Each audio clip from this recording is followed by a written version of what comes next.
Right, so first question, factor the difference of two squares, right?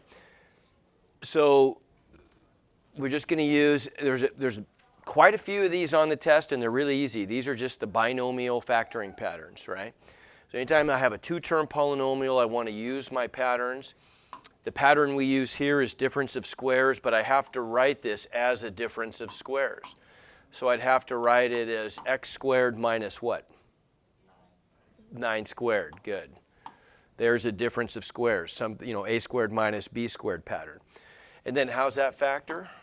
Well, just x plus a, or a plus b times a minus b, right? Where a is our x and b is our 9. Okay, give me thumbs. Okay, good. All right, what about this? So use factoring to solve the polynomial equation. So we just have to go through our factoring steps on this one.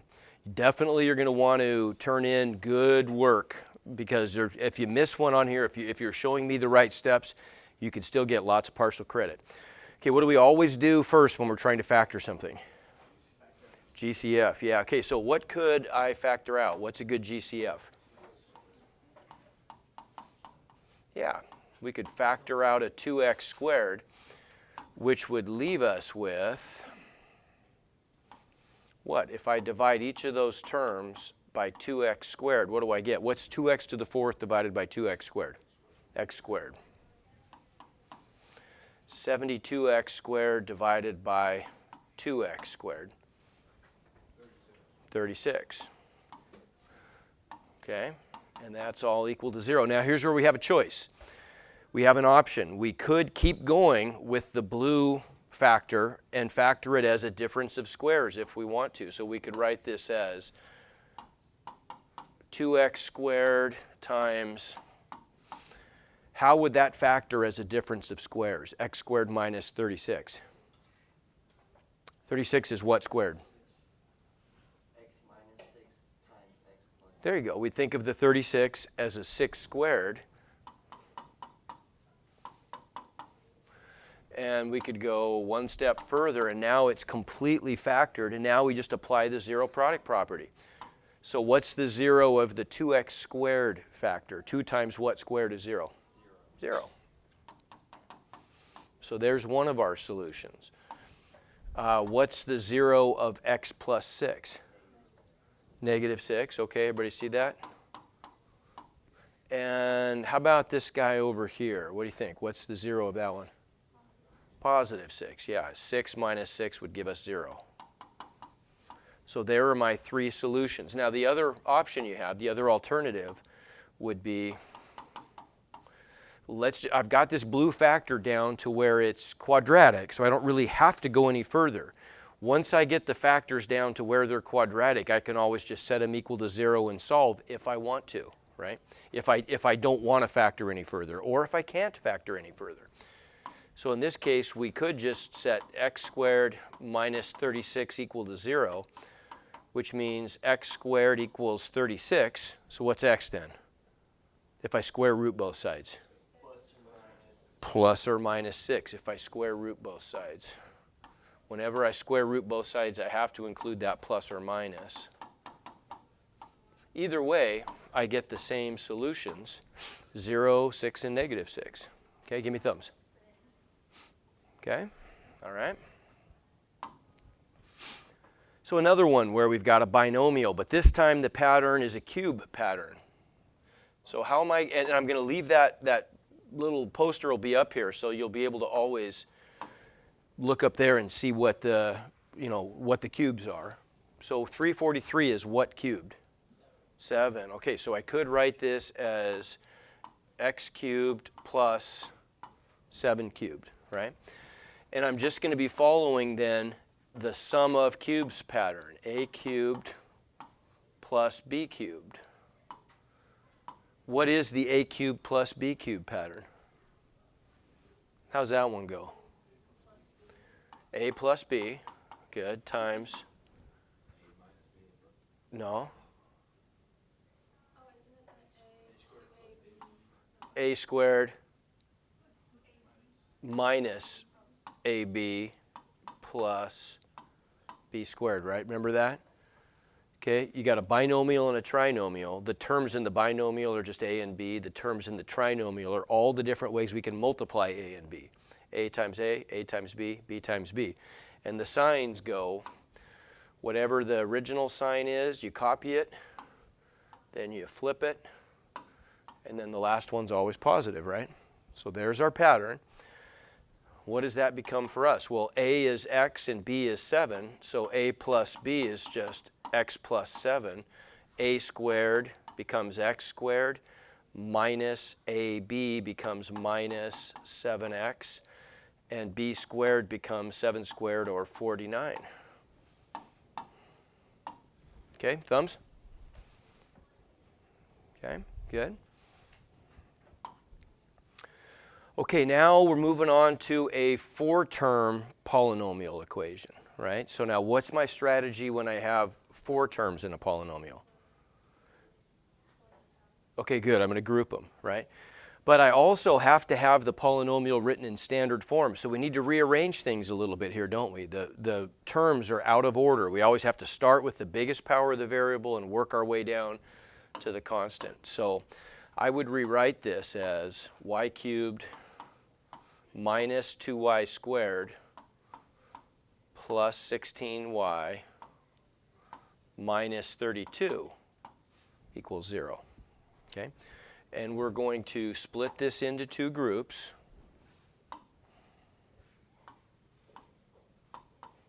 Put a plus sign in the middle. Okay, so what's the GCF I can factor out of group 1? Take out a y squared.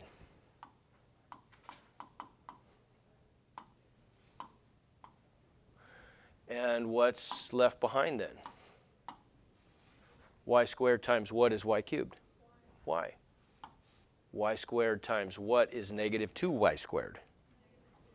Negative 2. Okay, good. So then what has to be on the other side in group 2? The y minus 2. Good, we have to have the same binomial. Okay, in order to do that, what would I have to undistribute? 16. All right. And then don't forget this whole thing is equal to 0, right? Okay, so next step, what do I undistribute from each group? Red or blue? Blue, yeah. So I'm going to undistribute the blue, and I get y minus 2 times what's left behind? Y squared plus 16. Okay. So now we're good, right? We've got this thing factored down to the place where each of the factors is at least quadratic, if not smaller. So now I can just set each of these equal to 0 and solve using the zero product property. Okay, so Kayla, what am I going to get from the blue factor?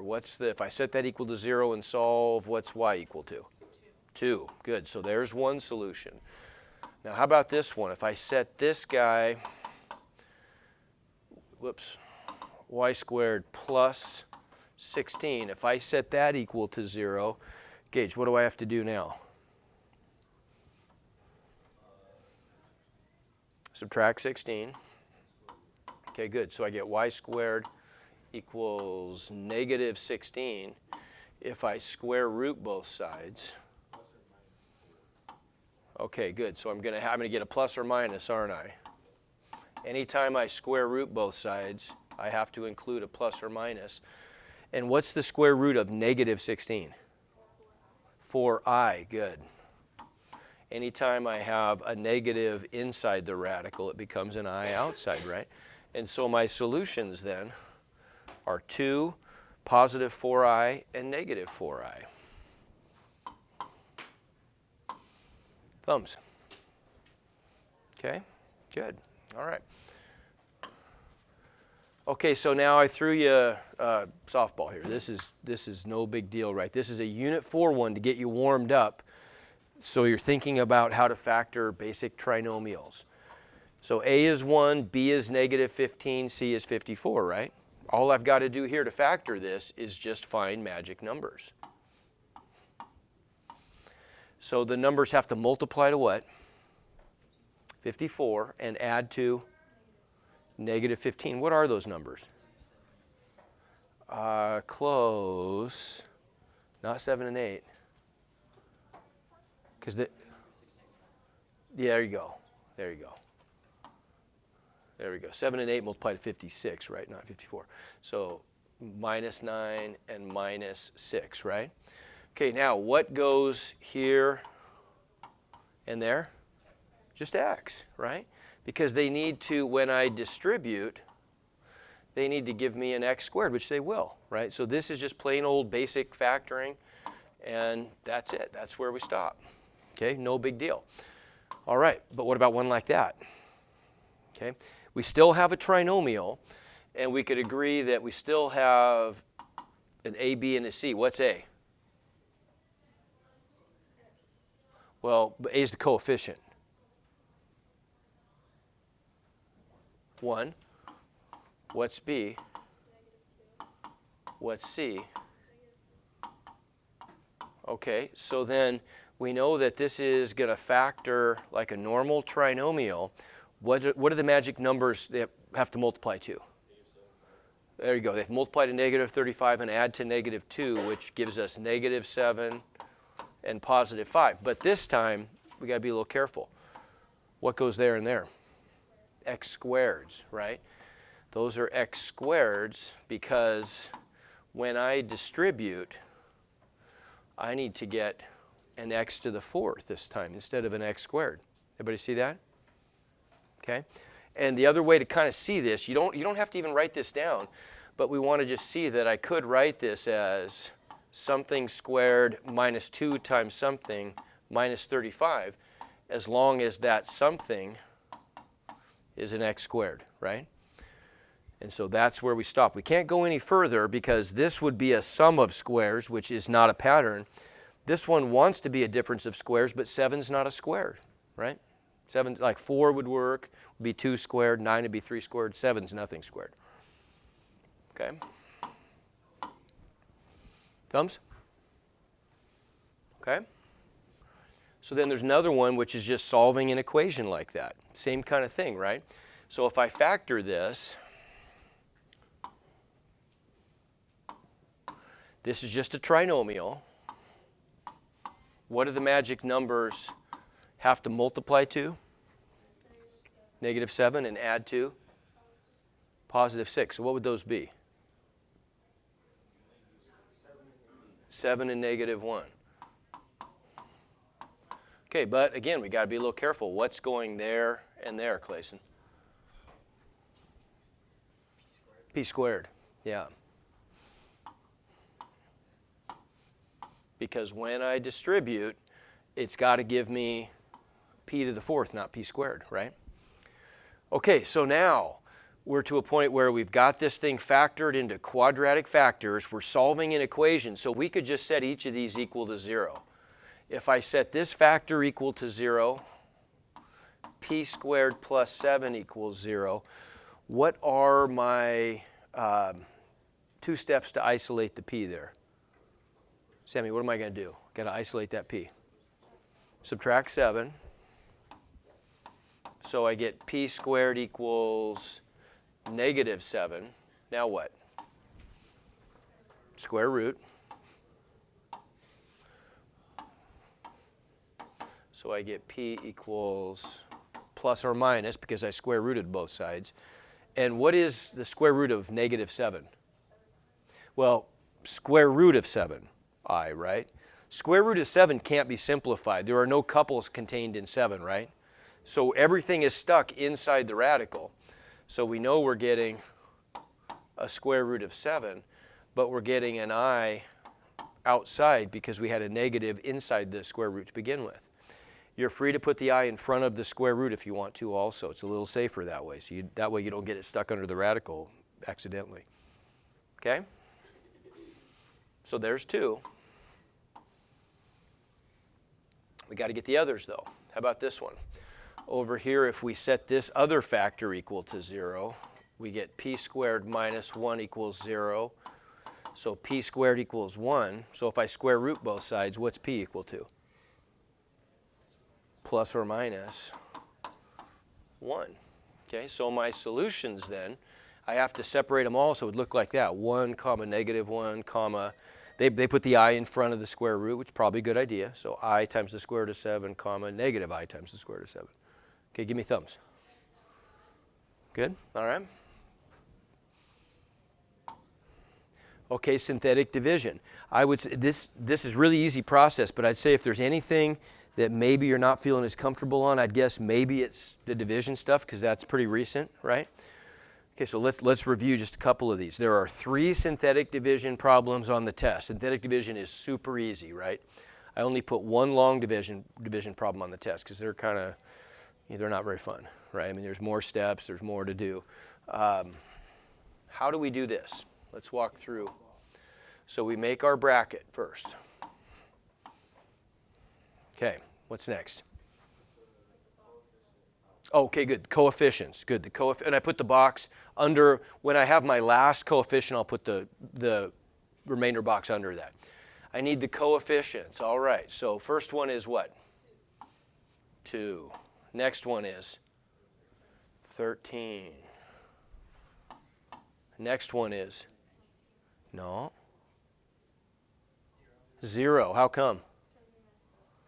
Because I'm missing an x term, right? It's like there's a 0x term that we didn't write. We have to have a coefficient for every power of x, even a missing power of x. So we need to have a 0 in there. And then finally, the last one is 19. Okay, and now we can put our remainder box underneath the 19. Okay, there's first step. Now the other part that's just a little bit tricky is what's the number that goes out front? -2, not 2. Good, it's -2 because the 0 of x plus 2 is -2, right? We want to know what's the value of x that's going to make the denominator 0. And so we end up with a -2 out front. And then what was our process here? Okay, good. We start the ball rolling by dropping the first coefficient below the bracket. What happens when a coefficient drops below the bracket? Multiply and no, add. Remember, we do the opposite. In long division, we always subtract each step. We do the opposite in synthetic division. We add with each step. Okay. So we add. -4 plus 13 is +9. Times -2 is -18. Plus 0 stays -18. -18 times -2 is 36. We add those up and we get a remainder of what, 55? Hey, what would happen if I got 0 remainder? Would I even have to write that extra term on the end? No. Then I would just have just a really simple polynomial answer by itself, right? Okay, but this time we did have a remainder. Okay, let's remind ourselves what all this stuff means.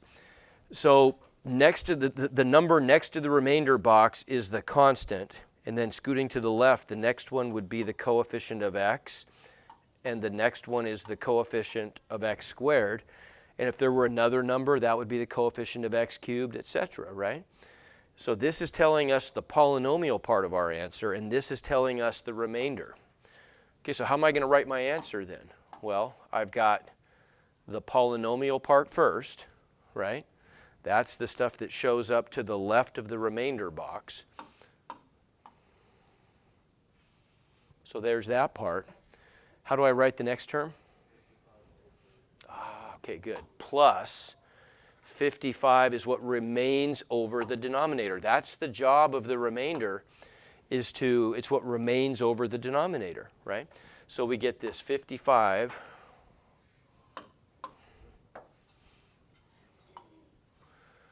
divided by x plus 2. That's it. Okay, give me thumbs. Okay, know that because there's 3 of those on the test, right? Not hard though. Long division. Okay, a little tougher, but it's not horrible. As long as you're careful, it's not horrible. So on this one, we've got to write out our big long division process. What goes inside the division bracket? The numerator. Good. Okay, so everything up here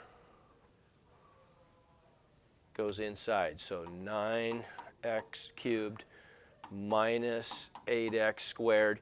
If there were a missing term, I'd have to put a 0 times that power of x, right? We have to have a column for every power of x, including the constant. But we're not missing any terms this time. Okay, what goes out front? Denominator. Okay, by the way, why are we doing long division here instead of synthetic division, which is so much easier? What makes us have to do long division? Ah, good. We have a complicated denominator. You can only do synthetic division when the denominator is really simple, when it's either x plus a number or x minus a number, right? That's it. Otherwise, we got to use long division. Okay, so now, what did we do?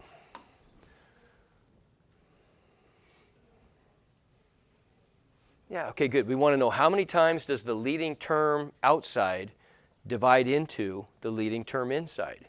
So how many times does x squared divide into 9x cubed? In other words, I could write it like this. 9x cubed divided by x squared is what? What's 9x cubed divided by x squared? No. 9. Yeah, 9 over 1. There's a 1 there, right? 1x squared. 9 over 1 is 9. X cubed over x squared is x, right? Give me thumbs on that. Everybody, does that make sense? Okay. Anytime I get a term up here on top of the division bracket, I have to multiply by what's out front. And that means distribute to all the terms out front, not just the first term, right? So I multiply that through, and I get 9x cubed plus 7 times 9x is 63x. So I'm going to line that up in the x column. Then what? Add or subtract? Subtract. Good. We always subtract with long division. Did you say subtract or add? Subtract. Good. That's what I thought you said. So we're going to subtract with long division, add with synthetic division, right? Okay, if I subtract vertically 9x cubed minus 9x cubed, well, look what happens. Those guys cancel. That's good. I bring the negative 8x squared straight down because I'm subtracting nothing from it. 71x minus 63x is positive 8x. And I bring down the negative 55, and I just repeat. Right now I ask the question, how many times does x squared divide into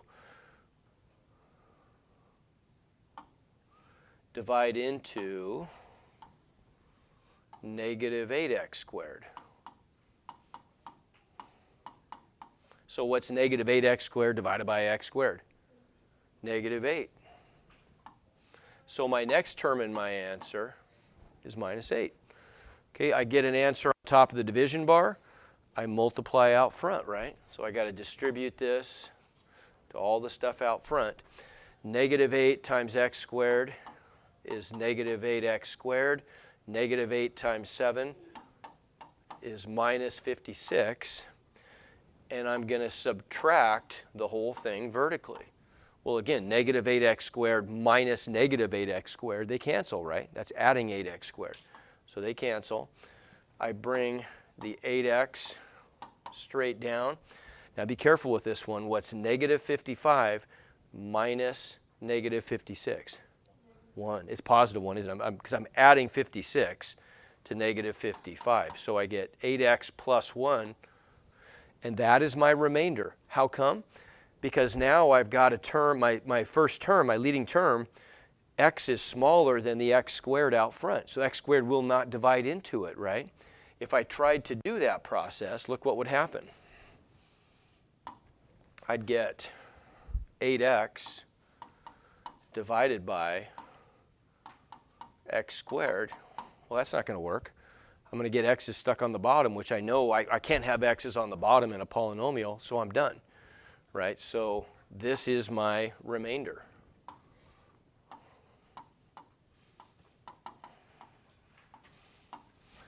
So what's my answer look like then? Well, I'm going to have the polynomial part, the stuff that's on top of the division bracket. So there's my 9x minus 8. And then where's the remainder go? On top of the denominator. So it remains over the denominator. Good. So we end up with my remainder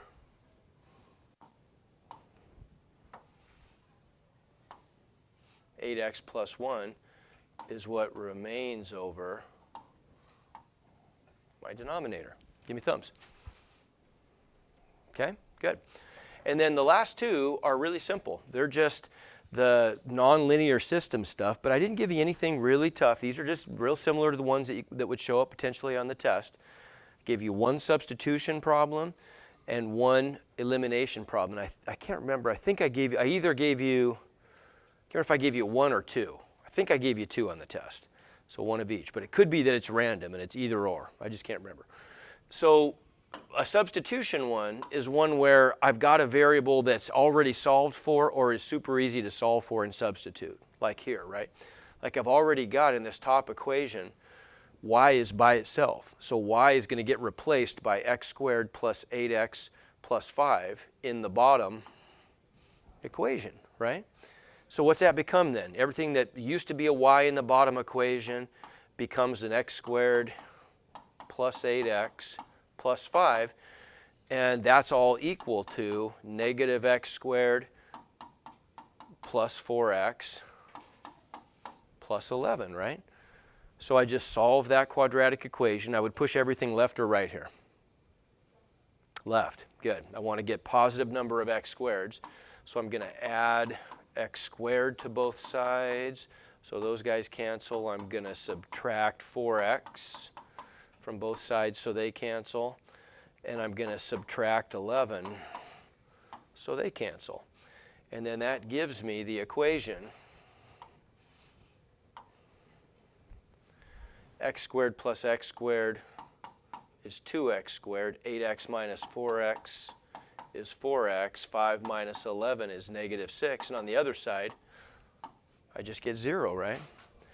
So I've just got to solve that simple quadratic equation, which I could do with quadratic formula or maybe factoring if we can. That'd be a lot easier. Could I factor out a GCF? 2, yeah. If I pull a 2 out, that leaves me with what? X squared plus 2x minus 3, right? Are there magic numbers that multiply to negative 3 and add to 2?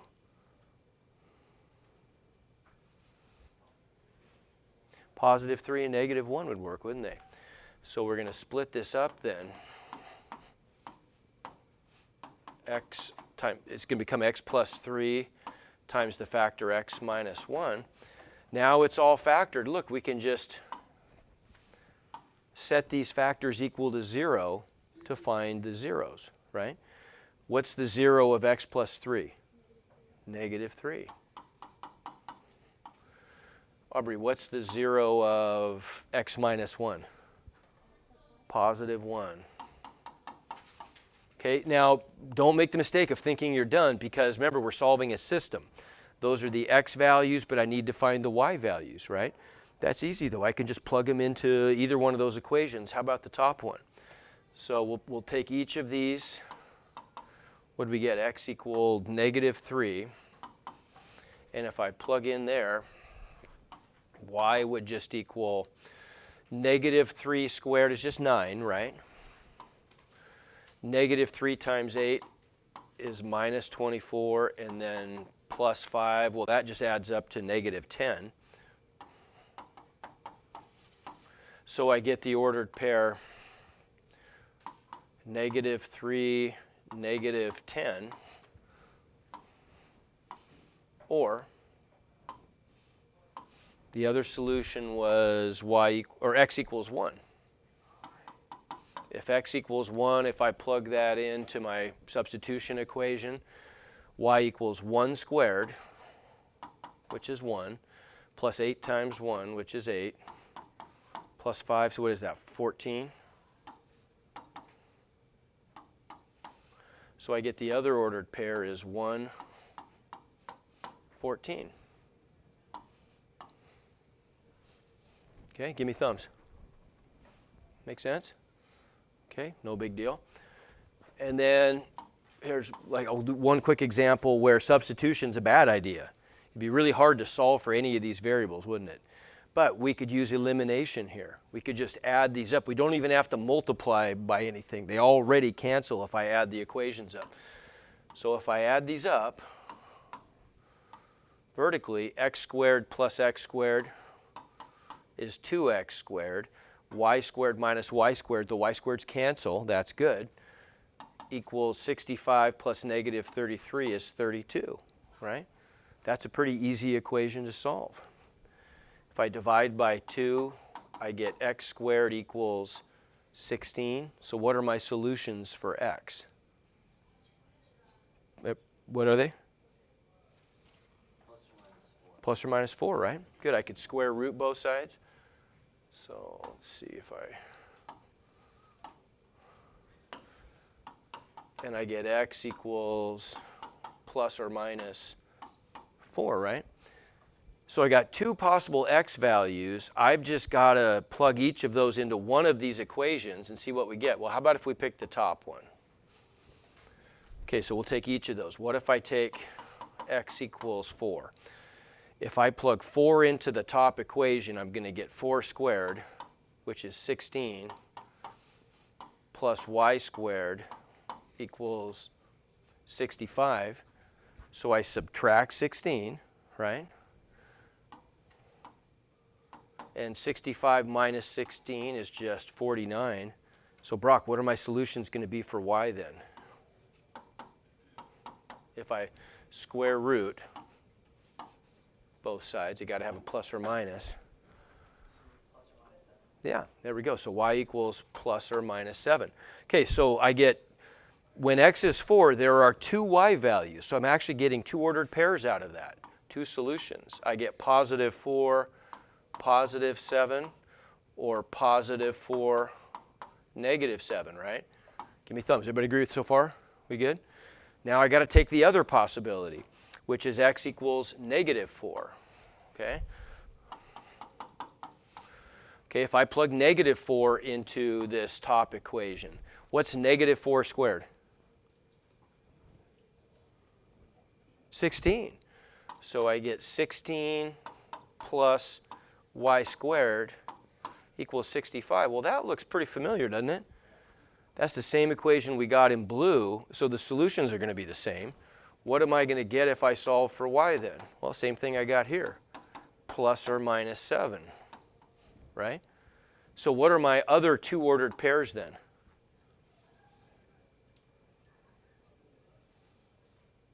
The yellow stuff, that's where we took the solution x equals negative 4. When x is negative 4, y is plus or minus 7. There you go. So negative 4, positive 7, or negative 4, negative 7.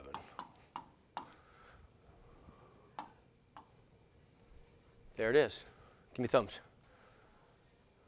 Okay? All right. Have at it. That's it.